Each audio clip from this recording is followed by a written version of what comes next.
This picture was one of the first that I made while I was running my sign making business.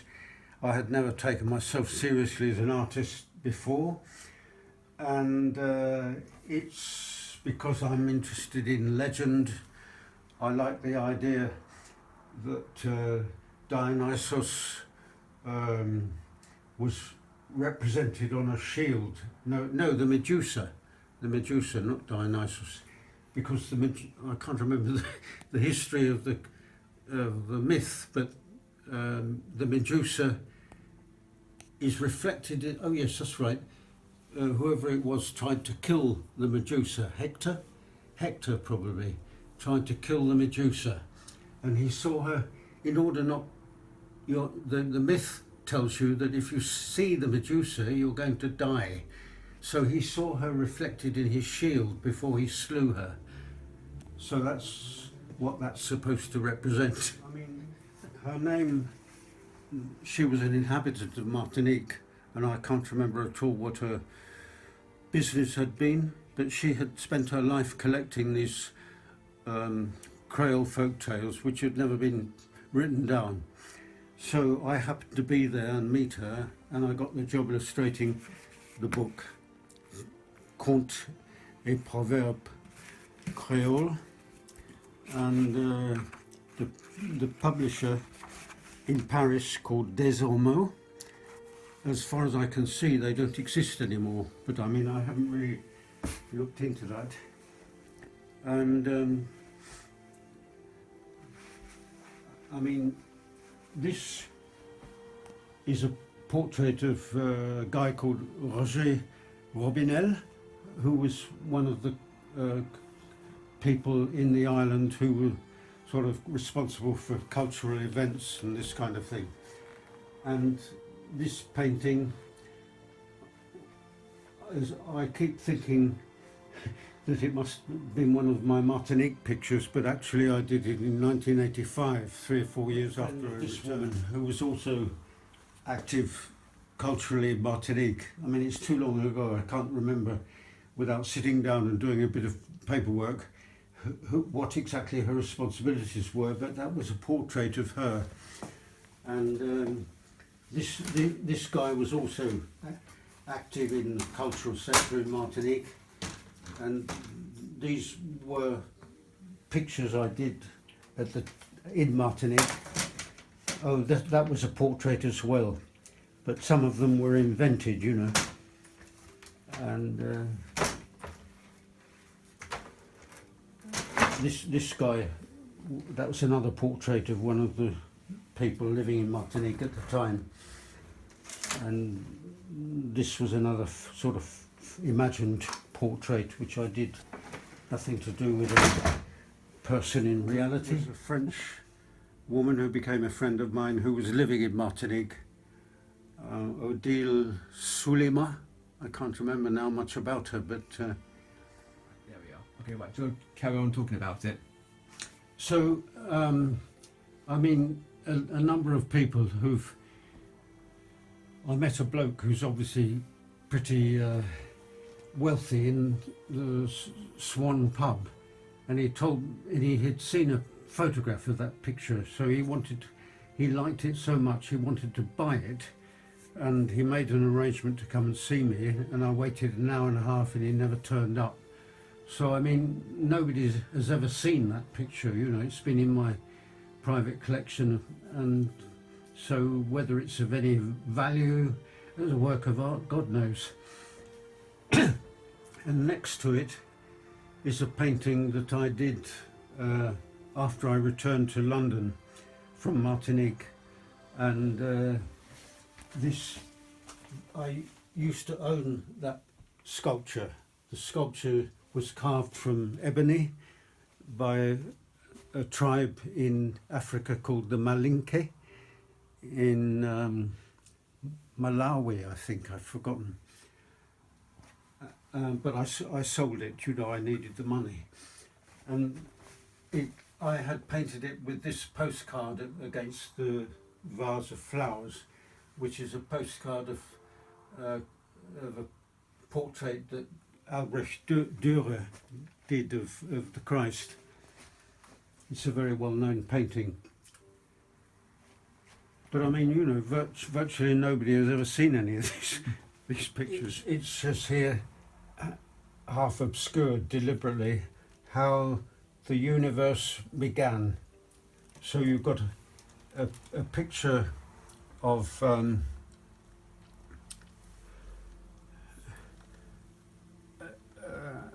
female being, and then underneath, upside down, because I was trying to say something about the contemporary culture which demeans the female in favour of dominating male culture or something like that. But I mean, I did this ages ago, and it reminds me that there's a painting originates in a way with that drawing which was done 20 years before. So this is supposed to be a couple copulating, and this here is a descending fetus, but I thought the being which is about to incarnate and be born needs to be warned about where it's going to arrive. So this is a sort of intermediary figure between the spiritual realm and physical presence after birth with a body. And so when I originally painted it, it didn't have this in it at all. It was so previous versions of the painting were very much like that. I won't try and see where they are at the moment, but oh yes, here's one.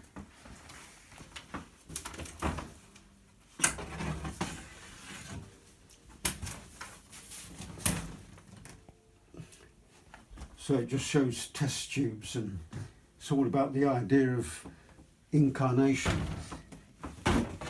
So I added this in, I think I painted it in about 2002, and when 9/11 happened, where this plane, which was supposed to be the result of some sort of Islamic terrorism, destroyed the Twin Towers, I added this to illustrate, to give a sort of conclusion to the whole idea of the problems that we have, you know, living in the context of time and competing nation states and war.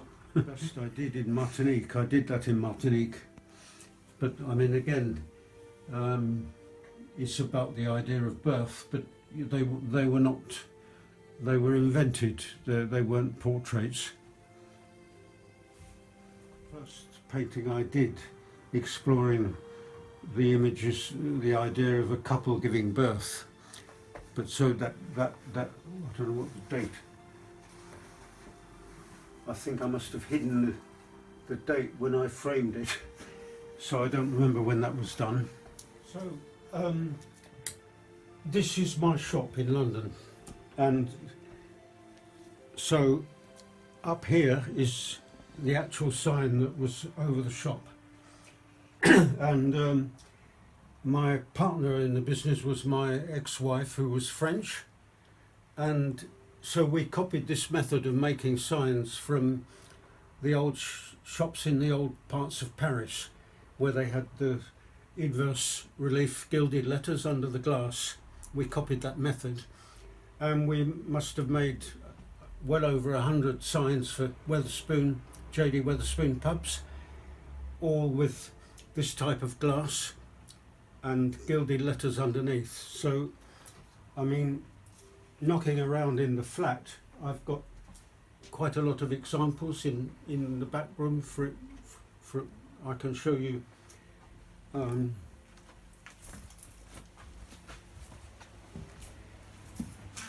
We also made decorative panels which went over doors on the pub shop front, and I made samples for clients, nothing to do with Wetherspoon, from whom I hope to get work. This was another sample of that sort. And at the same time as I was making the signs for Wetherspoon, I carried on painting, which I'd begun doing in 1965. So one of the earliest, these are two paintings. I spent a year in Martinique after a divorce from my children's mother, before meeting Irlande, who was my partner in Novalis sign. This sign here, one of the hourglass signs with inverse relief gilded letters behind the glass, that's in Charlotte. I believe it's still there in Charlotte Street, West 1, but it must have been done.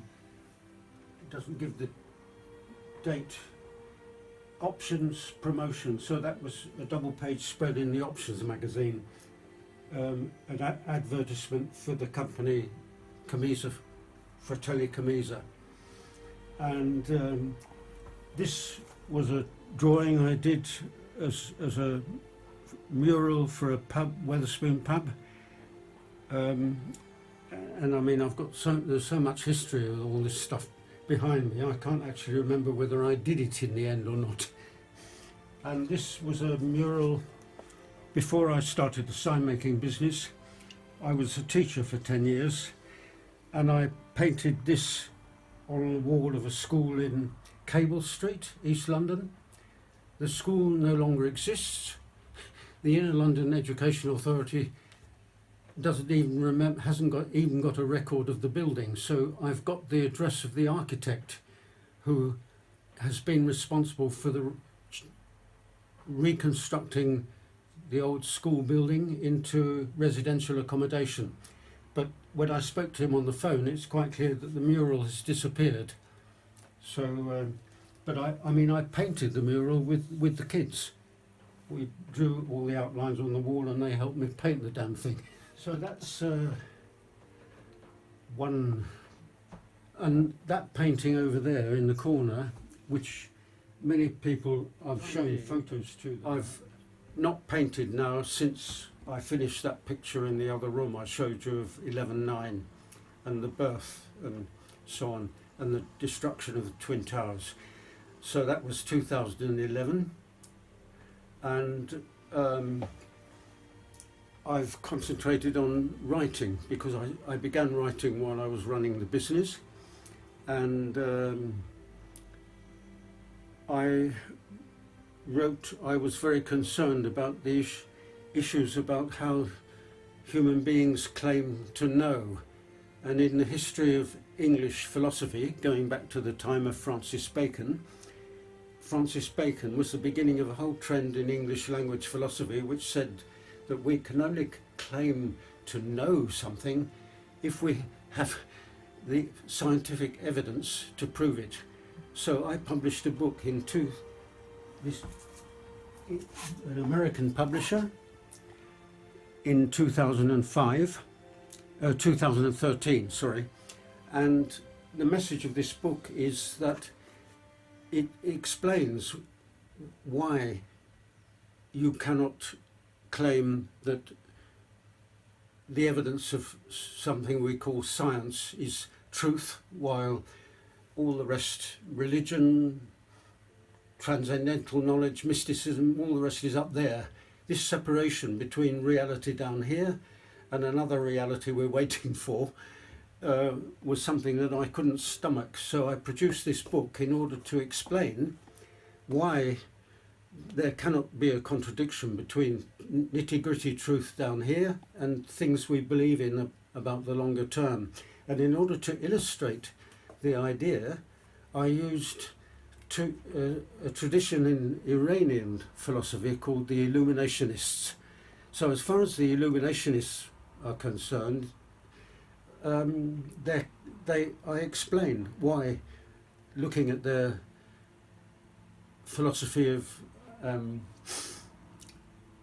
illuminationism, why there cannot be such contradiction, and the book has never been reviewed, and I have never received a penny from the publisher for sales. So 2 months ago I called the publisher in America and discovered they were about to be taken over by another company, and the new owner of Academica Press has telephoned me.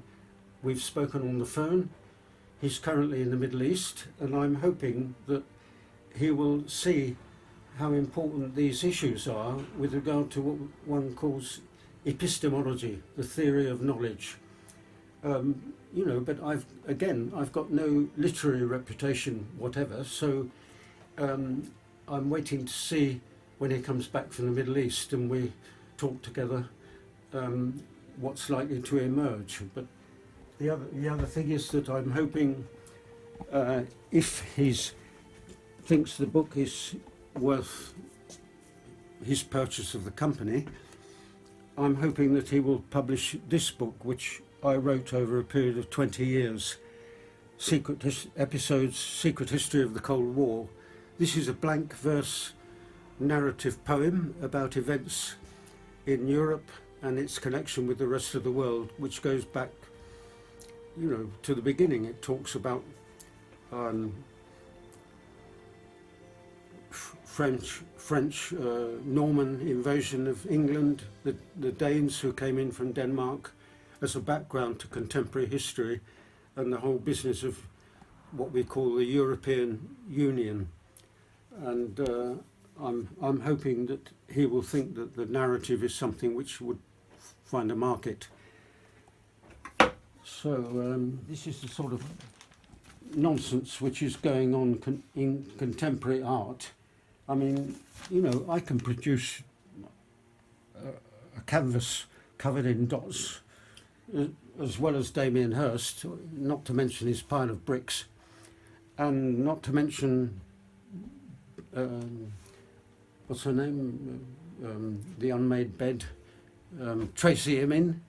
All this is the sort of nonsense which is going on in the art world, which renders all the stuff that you've recorded here for the time being as valueless.